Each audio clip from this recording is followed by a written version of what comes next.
పాల్గొంటారు. వాడవాడలో కూడా ఒక పండుగ వాతావరణంలో పవన్ కళ్యాణ్ గారి యొక్క బర్త్డే సెలబ్రేషన్ జరుగుతాయి.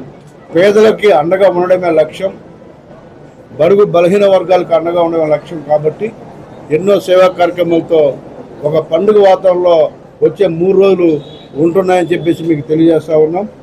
రానున్న రోజుల్లో పవన్ కళ్యాణ్ గారి ఆశయాలు, పవన్ కళ్యాణ్ గారి యొక్క ఏదైతే కోరుకుంటున్నారో ఈ రాష్ట్ర ప్రజలకి సేవ చేయాలని ఎన్నో విధాలుగా ఆయన మనసులో ఉన్న కోరికలన్నింటినీ కూడా ఇవాళ ఉప ముఖ్యమంత్రిగా ఆయన చేస్తుంటే మా వంతు కూడా మేము సహకరిస్తాం.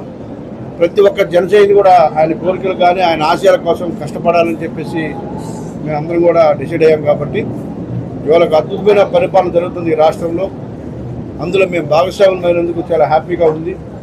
ముఖ్యంగా విశాఖపట్నంలో అభివృద్ధి కార్యక్రమాలన్నీ కూడా ఊపందుకుంటూ ఉన్నాయి. నిన్నే రివ్యూ మీటింగ్ కూడా అయింది.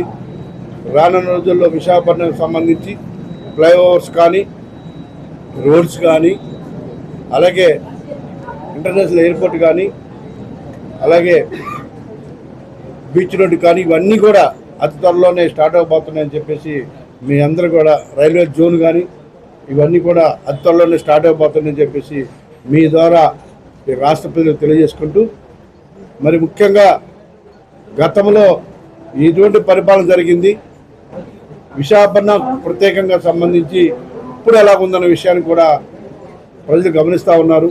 ఒక రాక్షస పాలన నుంచి బయటికి వచ్చి ఒక పండుగ వాతావరణంలో ఇవాళ ఈ రాష్ట్ర ప్రజలందరూ కూడా ఉన్నారు.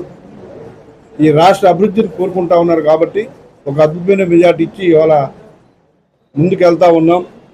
వాళ్ళు కోరుకున్న దానికంటే కూడా ఎక్కువగా అభివృద్ధి కార్యక్రమాలు చేయడానికి మేము ప్రయత్నం చేస్తామని చెప్పేసి మీ ద్వారా తెలియజేసుకుంటూ, రానున్న 4 రోజులు ప్రతి ఒక్క జన సైనికులు కూడా సేవా కార్యక్రమాల ద్వారా ప్రజల్లో ఉండాలని, పవన్ కళ్యాణ్ గారి యొక్క ఆశయాల కోసం నిత్యం కష్టపడాలని ప్రతి ఒక్కరిని కూడా కోరుకుంటూ, ఇకపోతే చాలామంది మీరు అడగక ముందే చెప్తా, బీసీ గారి మీద చర్యలు తీసుకుంటున్నారా తీసుకున్నారా అని చాలామంది అడుగుతూ ఉన్నారు. ఖచ్చితంగా ఏ విశ్వవిద్యాలయాన్ని అయితే ఆయన సర్వనాశనం చేశారో, వ్యవస్థలన్నీ కూడా వైఎస్ఆర్ కాంగ్రెస్ పార్టీ వ్యవస్థలుగా తయారు చేశాడు. ఎంతోమంది ప్రొఫెసర్స్ని ఇబ్బంది పెట్టాడు, ఎంతోమంది నాన్ టీచింగ్ స్టాఫ్ని ఇబ్బంది పెట్టాడు. ఆ దుర్మార్గుని మాత్రం వదిలేది లేదు. ఆయన మీద ఎంక్వైరీస్ పడ్డాయి.